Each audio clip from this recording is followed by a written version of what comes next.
Julian. It's a lonely world. And we're welcoming you back to the Reference Point Podcast. I am your host, Paolo, and today I am joined by my own Justice Gang, Anthony and Chrbl. That's us. And today, we're going to be talking about Peacemaker Season 2. AKA my TV dad, John Cena. That's right. Yeah. Our TV dad. Our TV dad, John Cena. Their TV dad. Our TV dad. Well. No, my TV dad was Edge. My TV dad. Oh yeah, rated R superstar, baby. It was a No, joke, but baby. you know, like, I speak English thanks to John Cena today. Actually? I swear, like, I learned from watching him speak on TV. It's actually crazy. You know, and like the whole like never give up attitude. That's him, bro. You know what I'm Hell saying? yeah, Like, man. let's go. I can imagine. Want some? Come get some! But that's not what he's saying in the show here. He's saying, Julian, it's a lonely world. They're gonna eat you alive. I'm not gonna die, so I'm not feeling it. I don't want to get up, but... Oh my god, guys.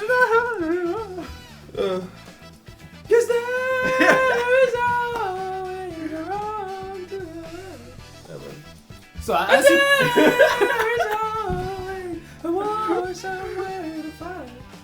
So as you can see... Fuck you! Keep on. Anyways, yeah. Sorry, you were saying? So as you can tell, we really enjoyed Peacemaker Season 2. So Anthony, would you like to kick us off? Yeah, for this season, we gave Peace a fucking chance. And let me tell you something. It worked. This season, I've been telling everyone this as every week passed by. I've spoken about Peacemaker Season 1 before. Yes. I love Peacemaker Season 1. This, to me, annihilated Season 1. Yeah. Every single level. It built up really well on it as well. It took Season 1, a great show, and made everything that worked about it incredible. Brought that back, dialed it up to 11, and everything that didn't work, threw it out. You know what, I gotta say, because at first, I didn't like Peacemaker Season 1 all that much. Really? Why didn't you like what? I felt it was a bit rough and like a bit mean-spirited and a bit like too much. But when we were rewatching it, Anthony and I really warmed up to it. I was like, you know what? I fucking see the vision, James Gunn. I fucking see the vision. The music choices were fantastic. The theme song is so much fucking better. The story is incredible and heartfelt. Everyone gave their best performances, including John Cena. John Cena is a phenomenal actor. Every director who worked on the show did an incredible job. My boy Greg Mottola, director of Superbad, directed a few episodes of this, killed it. Get him doing more projects. I miss Greg Mottola. Come on, bro. Direct stuff. Love Speaking Superbad. of John Cena, did you guys feel like it was John Cena? Because it didn't at all to me. Like, at first, okay, I was like, oh, let me watch a John Cena show. Sure, I want to see Peacemaker and all that. But, like, as soon as it starts, you don't feel like it's John Cena anymore, you know? You feel like it's Chris, you know? Yeah. I didn't really feel to me that Honestly, I get it because, You know what like, I'm there's saying? times where it's like, yeah, he's John Cena, he's doing his, like, John Cena-isms with, like, the jokes, all that, but then there's times where he's just fucking acting. I'm like, this is Chris Smith. The Rock wishes he could be John Cena. You know, that's why I think he did that movie, the one he just The did Smashing now, Machine. Smashing Machine, because he wanted to show people that he's an actor too, and not just like The Rock being The Rock. and Meanwhile, everybody. like, Batista and John Cena are, like, showing him up. Literally. Yeah, everyone online always says that, and it's quite true. And then so The Rock's like, well, I guess I actually got to do some acting now. And now his movie failed, The Smashing Machine, and he's coming back to wrestling probably. Good. Well, He's going to fuck it up more. He's gonna come hijack a main event once more from CM Punk for some fucking Oh reason. my god. Anyway, Well, back to Peacemaker. Before we go to season 2, did you guys notice that in the recap of season 1 they changed the Justice League? Yeah. like Incredible. right? And that was because when I watched the trailer in the beginning, I was like, oh, he's gonna go to a different dimension, and that dimension will be the dimension of the like DCU. Justice Gang or DCU or whatever, right? That's honestly But they what I straight thought. retconned it, and I'm glad they retconned it. Yes. It's a bold move. And it's just like, look, fuck it. At the end of the day, comics always have fucking retcons. Let's own it. It's like, yeah, you know what? It's Peacemaker Season 1. It took place. It was made during the DCEU or whatever the fuck it was Shit called. changed. You gotta accept Shit changed. Now we're gonna just own it. We're gonna have it still happen. We're gonna change it to be more appropriate with the new current DC continuity. And you know what? It fucking worked. I think the inclusion of Hawkgirl and Guy Gardner fantastic. Very funny. We're kind of reliving the thing we lived when that first Iron Man movie came out. Yeah. You know when like it was like The beginning of something new. Exactly. Like this is really the beginning of something new. I'm super excited. I love that you say that because like I remember sitting down in the theater and watching Superman, and this was probably without a doubt my most anticipated movie of the summer. And I got to watch it on the Monday. Thanks to Montreal Comic Con, they hooked us up with free tickets. And when I tell you this movie, I was seated and I was almost anxious. I'm like, I can't believe I'm about to watch this movie. And you see that movie starts, the giant text, 3 years, gods and monsters, blah blah blah blah blah. By the end of the movie, I felt like wow, I felt like how I felt watching like the first Iron Man. It felt like the movie wasn't even perfect in my opinion. Like there was a lot of stuff I didn't love about the movie. You're wrong. It was perfect. No, but by the end of it, I didn't even fucking care because the feeling that it brought me overcame any like small 100%. stuff. You're hope maxing. Exactly. No, but you know, people like only remember how you make them feel, and that is so real. And the feeling in which that movie brought me was stronger than any of the plot holes or contrivances that was in that movie. I left that movie happy. I felt like, wow, look at me, I could conquer the world. It's insane to me how I went into this summer like, oh yeah, Jurassic World's gonna be the best fucking movie. Fantastic Four is gonna be fantastic. Superman was at the bottom of the list. And I came out of it, I was like, Jesus Christ, I hate Jurassic World. And I love fucking Superman. You know one thing? I hated Superman my whole life. I thought he was too perfect. I thought he just had such a like. It was too. I don't know. Lex Luthor over here. I mean, literally with the same cut. Wait.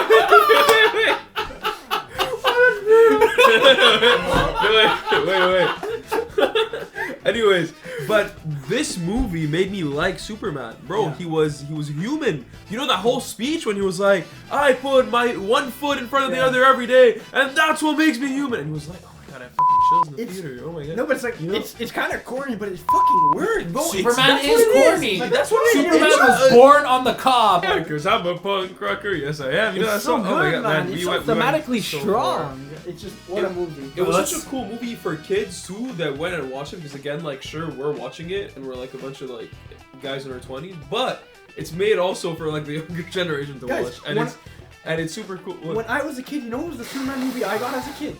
Superman Returns. Superman Returns. Yeah, you ever watch that movie? Superman Returns. You ever watch it? It's rough.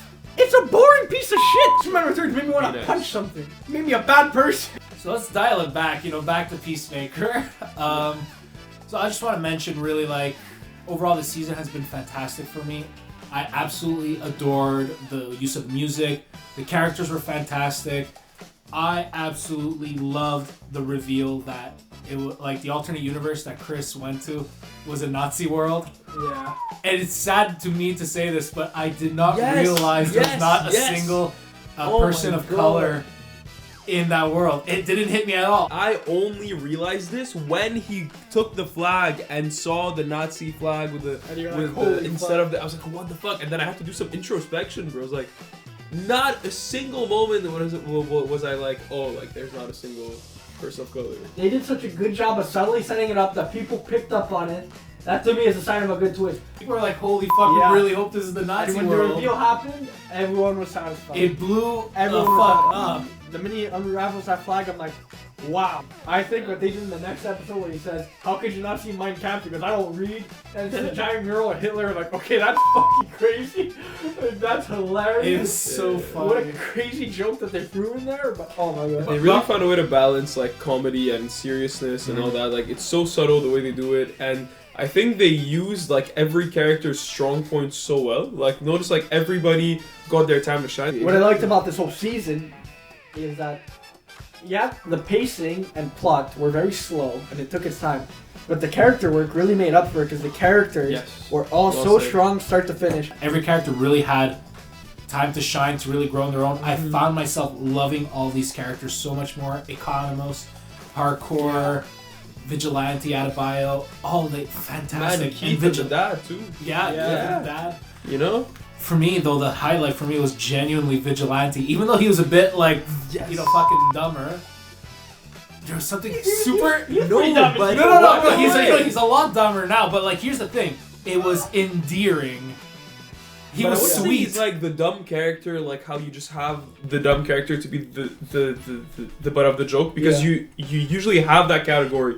But there was more depth to him, you know, like kind of like that room where it's like, oh, like fuck you, mom, get out of the room, blah blah. And I love like the whole concept of that character where he doesn't draw the line, or like he does draw the line, but it's such a weird place. Like, oh, I won't use blood money, but I'll kill the judge's family, you know? And it's like, but I'll keep the blood money and no one can touch it. Yeah, exactly. No one you know, can touch like it. it's such, oh man, it's that in that sense. And it's good how like I found like the blood money was like a really funny plot point, and the way it pays off by the finale, like wow, really good payoff for it. Like I didn't think it had a payoff. I didn't consider that. Like, do you guys have any standouts for like any favorite characters you didn't like all that much? Yeah. You know what? I'm gonna say something for the best character. In that last episode, Abedeo really surprised me, and she went from like just a mid character for me to just like, because not just that one scene with her partner, everything she did with Chris, everything like all that happened, the way she was kind of the glue of the group, and she really was there, stuck out to put the 11th Street kids together, like, and just the character work was amazing. Like, it wasn't just this cheesy TV show like friendship. We really felt, I felt a lot thanks to her. She really put her heart out for Chris to really try to talk to him. Sure, yeah. And we see her do sacrifice. Like, that's what I like in the show, is that you don't just get handed everything to you because you're a superhero or because you're like, there's a lot of sacrifice. Like, yes, they do win, but if you actually look at how much they sacrifice to get what they want, like, it's really something. Worst Judo Master Brian. Oh my God, there's a line that Vigilante gives that kills me in the delivery when he goes, oh, this little guy, this fucking little guy, I hate this fucking little guy. Fucking hate the way he says it killed me, man. It's so good. I like nothing about him. Nothing. There's nothing. Yeah. The fucking Cheeto fingers, the Cheeto fingers did disgusted me so much. Nothing about him, bro. And he's so like, bro, I just want like John Cena to fucking rip him. You know, just like fucking. You know how the Hulk fucking Loki like that in Avengers 1, like that. For me, the standout, I'm gonna go the easy route. It's Chris Smith, the Peacemaker. Yes. Look, from the start to end, you see clear character growth in every aspect of the character, and what they put him through this season. Personally, I love. There's not a single thing I thought they did wrong with this character, and it was. It's like I felt like season 1 tried to do some of what they did in this season, but didn't do it nearly as good. Yeah. And what they did in this season with this character blew me away. Like. Blew you? Yeah, I kind of paused. Yeah. He really blew me, you understand? Oh, well. No, it's right here, actually. Exactly. You're not supposed to tell people. Honestly, for me, the best character was actually Vigilante for me. Not Eagly. No, not Eagly. Shout out Eagly. He did have a great episode on his own. He did Aura Farm in that one episode. It was badass. It was like average Eagly adventure. I know. But, no, I really liked Vigilante. I got really attached to the character because, like, I really liked what his comedy, but, like, his sadness too. Like when Peacemaker at first disappears, he's fucking bawling. Yeah. Like, I got really attached to him, and then I saw someone on Twitter mention, like, oh, you know, Vigilante in the comics killed himself, and I got so stressed the fuck out that they were gonna do that in this episode. I was literally fucking sweating bullets. I was stressing out. I was like, oh my God, somebody's gonna die. Oh yeah. And as for the worst, I wouldn't say there was a bad character, but for me, it's like the worst would kind of go to Rick Flag Sr.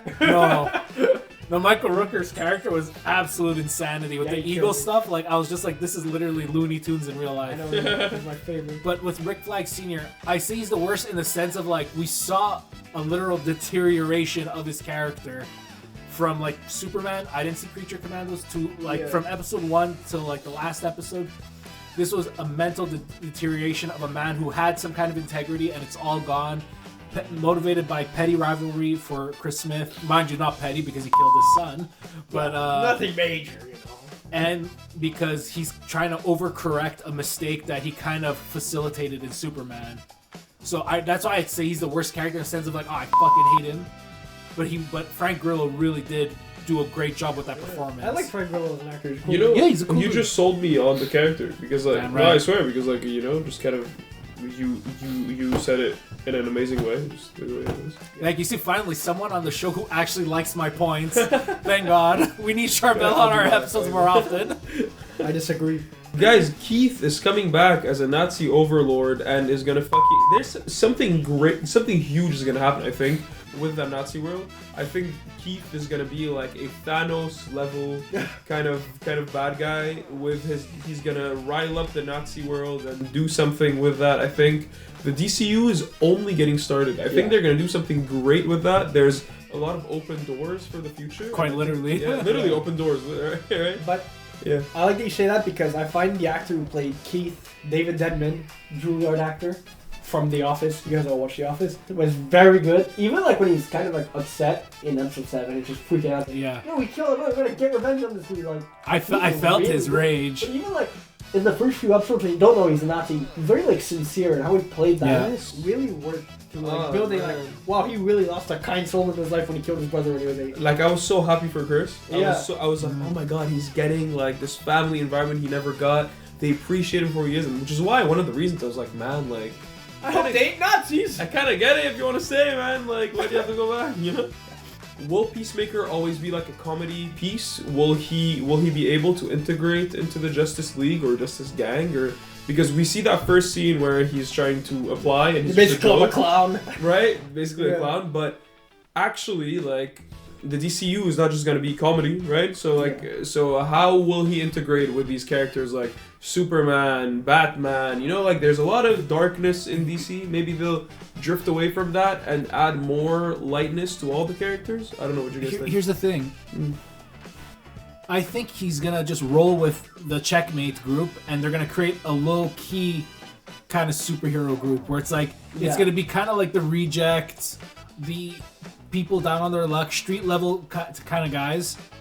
And I think that's what he's gonna roll. He's gonna be that kind of leader, like kind of like the Guardians of the Galaxy for Marvels, for example. Checkmate in the DC Comics is like another hero organization, kind of like Shield or whatever. Like okay, I see. And that's why, and I'm pretty like. I'm gonna be mistaken on this. People will point and laugh at me if I am, but I think Vigilante and Peacemaker were in Checkmate at a point in the comics. Okay, then it makes sense. So that's I feel like that's gonna be his superhero team, and they're probably Judo Masters there now. They're probably gonna recruit other guys in the future. I hope so. Eventually. Tim Meadows, my goat. Bird blindness. He's in it. So happy to see him. I love that guy. Keep in mind, we didn't have time to actually look these things up because we just watched the episode, like literally right over there, and we came and gave you our it's very very late, and we're quite tired. Unlubed live reaction. Yeah, we run down this thing. So if I fucked up my Checkmate history lesson, my bad. I really don't think he's going to integrate with the Justice Gang, which is what I kind of like. I think they're going to have their own faction. And they're not going to do the Marvel thing where everyone's suddenly an Avenger.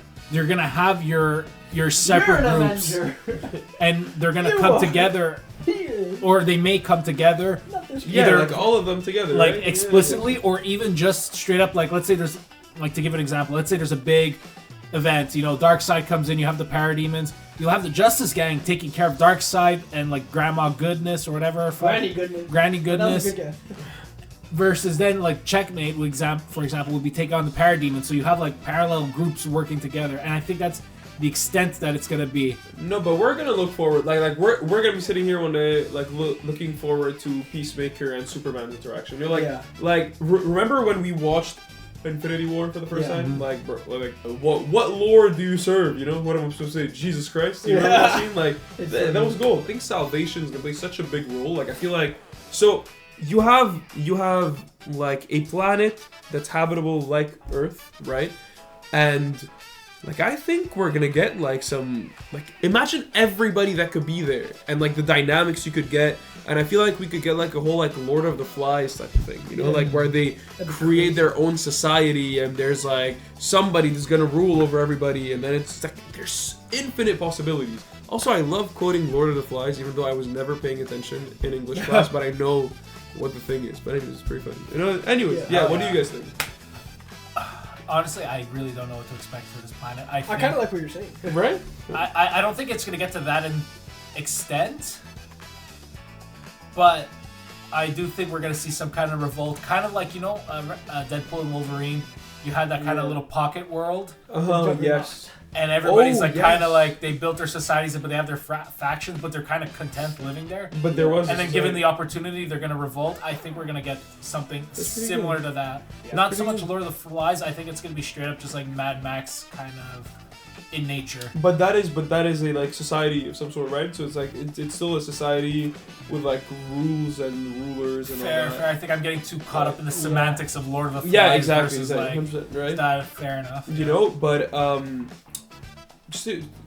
who do we think is gonna join the DCU next? Like as the DCU, like I don't know. Is it gonna be like a new Joker? Is it gonna be a new Batman? Is it gonna be like? Well, you know, from what James Gunn has said, the next show we're getting in the DC universe is Lantern. So in this show, they're investigating the death of what we think might be Alan Scott. We don't know yet. The first Green Lantern, right? Yes, the 40th Green Lantern. This is the next DC show by Damon Lindelof.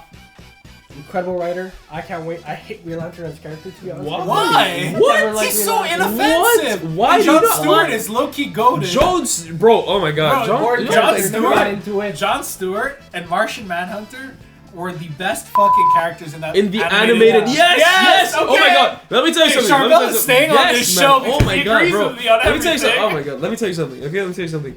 Y'all know Man, how Let me Jordan- tell you something. Let me tell you something, brother. Jon Stewart is the GOAT, bro.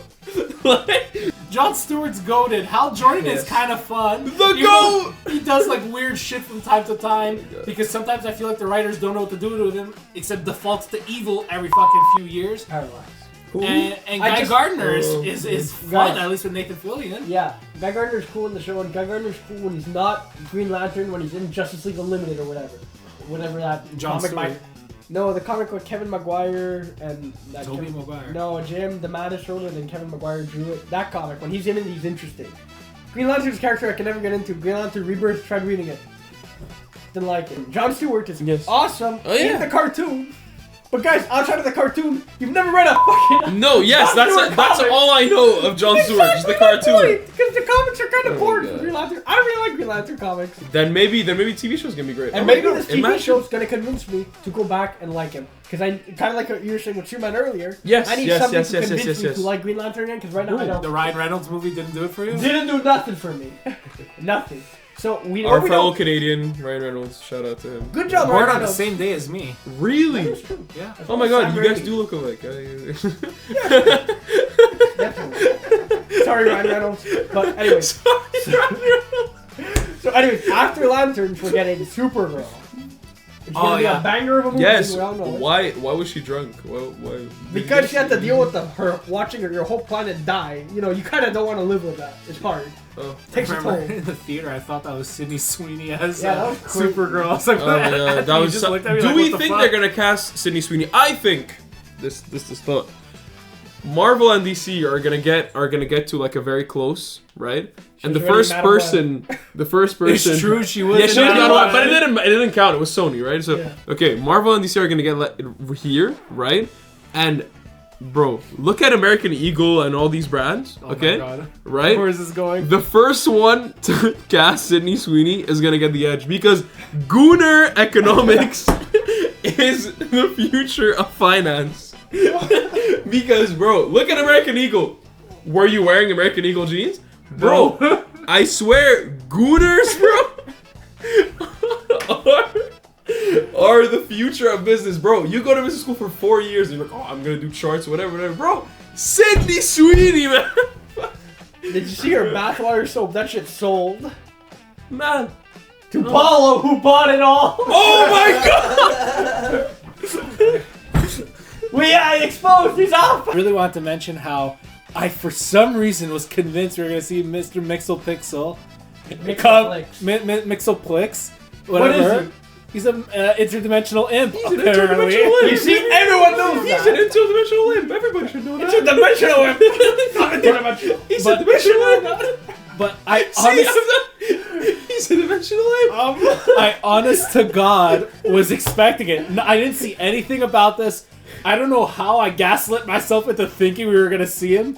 It just feels so You know James what? Gunn goated as a James character. Gunn said he likes that character. You see, He said it? pretty sure. When? I don't know. I'm gonna make that up too. But even then, you see a dimensional imp in the Superman movie, It's a giant ball in the background. They're fighting the Justice Gang and no one pays attention. Yeah. So you always think like, oh, dimensional imp. That's when you think of that. You know, when you read a comic, unlike some people in this room, you're gonna think, oh, Mr. Mixoplay. Mixoplex, yeah. Yeah. And unfortunately, we didn't get that this season. But I also didn't think I was. Look, I had convinced myself because I saw, like, you know, with all the multiverse stuff, I thought, and like the different dimensions, I thought it was a great way to bring in these stranger characters, him, Batmite, and like all these weird fucking things that How feel. did Batmite fit into Peacemaker? I don't know. I thought it was. I honest to God convinced myself it was because I was like, James Gunn knows how to work it in. I mean, for God's sakes, he made a talking dog work in Guardians. Like, I think he could do I anything. thought you were about to say Superman. That dog Yeah, don't that's speak. it. No, that dog don't speak. No. Yeah. No, but you know, like, it might be too early, too. Like, the only characters introduced in the DCU are literally just like... But Superman and here- his dog. Yeah, yeah, they're Superman and his Here's dog. the thing, though. Yeah. Oh, fuck! I forgot again! I feel like now is the perfect time because think of it like this. With Marvel, people have already gotten to this place where Saturated. comics are weird. There's gonna be weird shit into it, and it's about embracing that. Even now, if you look at the new projects that are coming out with Marvel, with DC, they're really fully embracing the comics. So now would be the best time to introduce these weirder characters because if you introduce it too late, it's just gonna feel out of place in the sense of like you already kind of had this weird world. You kind of already embrace your comic book roots. Why are you introducing these characters so late in the game versus now and just having them pop up from fair. time to time Fair. Yeah. in ways that kind of work for them? Like, take Marvel, for example. You couldn't go straight... Like Marvel went from all, like, Jason Bourne movies and just action movies to Iron Man, right? So they had to, like, bit by bit embrace Right. that weirdness, right? Exactly. But DC's able to do that now because Marvel, like, paved the way for them, right? Exactly. The Yeah. stage is So- set yeah, to have exactly. that. And I feel like even with Deadpool and Wolverine, you really kind of got that embracing True. of the comic world with the proper Wolverine costume. Yeah, I feel true, like true. that would to me is like kind of the nexus point of like the event horizon of like this is now gonna be like we're gonna embrace our comic roots. We're not gonna try to hide from it. We're not doing the 2000s thing Yeah. where it's Yeah. like, oh, it has to be realistic, it has to be gritty. It's like, no, we're gonna embrace fun now. Why was Logan the anchor being in that universe? Fucking weird. I don't know what that. I think would be sick before we wrap the episode. What? Plastic Man. I can't wait for them to introduce. You Plastic get Man is Plastic Man, cool, right? Yeah. I wish a young Jim Carrey could do Plastic Man. He would fit amazingly, but I think they're gonna introduce him with. I think with eventually in the Supergirl movie. I'm hoping. Plastic Man. Yeah, Don't Plastic count on Man. it, buddy. I hope so. I hope. Probably so. not. I swear. Probably Booster Gold show. No, but you Booster know that Gold scene is gonna where, be sick. But wait, you know that scene where he's like Supergirl's dress? Well, that scene, What like, Gooner wait, economics no, are you no, talking no, no, no. about? I saw this like piece of comic like. I don't want to know somebody what website you found that on. posted that. Was hentai or porn written in the web URL? He would like she goes to this like not fashion show, like fucking red carpet, and then she's like, oh, like where's the dress from? And then Plastic Man just comes out. He's like, I'm the dress or some shit like that. I have You guys no never clue. seen this? I have bro? no idea. I know what Please you're talking look about, it but up. I'm too tired Please to look it remember. up. If this makes the episode, Look Look it up. editor, I'm look up slapping Plastic right Man here. Supergirl dress. I might get some fucking weird results. But anyways. well, I guess that's really the show. The fact that we got this show back to back with Penguin, DC's on a roll with these TV shows because they're elite. They're smashing the competition, Marvel. Oh yeah, Marvel can't literally even wrap up their own fucking shows like this episode. We can't wrap it up. Like Well- Ironheart. I'm never gonna see that cliffhanger again. There's no way. But anyways, I think Peacemaker like is very well married with Superman. Like not the characters, the season 2 and the Superman movie. I love how you have to emphasize not the characters. Like, yeah, no, Superman and Peacemaker are not married. Like I think it Which just website did really, you find that on? I think it really works together. I think that they really set the scene for the DCU. It really feels like DC is really coming together and not just random movies just spread there and there. And we're in for a ride, guys. I think Yeah. that Yeah. this is it. DC is gonna do it right. DC hasn't been getting its flowers. I think Marvel's always been there. Like DC has great heroes, great storyline, great villains, and I think that it's their time to shine. I think it's always like circle. Marvel's coming down, DC's coming up, And with James Gunn at the helm, I think we yes, really have James Gunn with them. someone with a great vision Mhm. and someone who's gonna really make really great art. Hell. Yes. And with that, that's the show. If you like what you heard here, leave a like, leave a comment. What did you think of Peacemaker Season 2? What do you think of DC? What do you think of our hot takes? Let us know in the comments. Do you like Green Lantern? If you want to follow us on social media, you can find us at Ref Point Podcast on all major social media platforms, at the Ref Point Podcast on TikTok. And Chrbl, is there anything you'd like to plug? I do write music. I just came back from my first ever European tour. 11 shows, 4 countries. I have a show coming up in Montreal, a show coming up in Toronto, and we're doing our thing. And finally, all these songs that I've been playing and blue balling everybody with are coming out. So Finally. you can find me on Instagram at without the vowels and everywhere really. And my name is Chrbl, CHRBL. And yeah, also everywhere. Spotify, Apple Music, wherever music is, I am omniscient with the music. Hell yeah. I'm just kidding. Maybe, you could be in the James Gunn will use your music for season 3. I hope so. I need to do glam rock and like grow my hair out. You gotta get the opposite of the Lex Luthor look. I heard Turkey Yes. has some openings. Oh, really? Yeah. No, we're not doing that. Honestly, me and Lex Luthor, like we gotta overcome it. And guys, don't forget to support your local comic book store.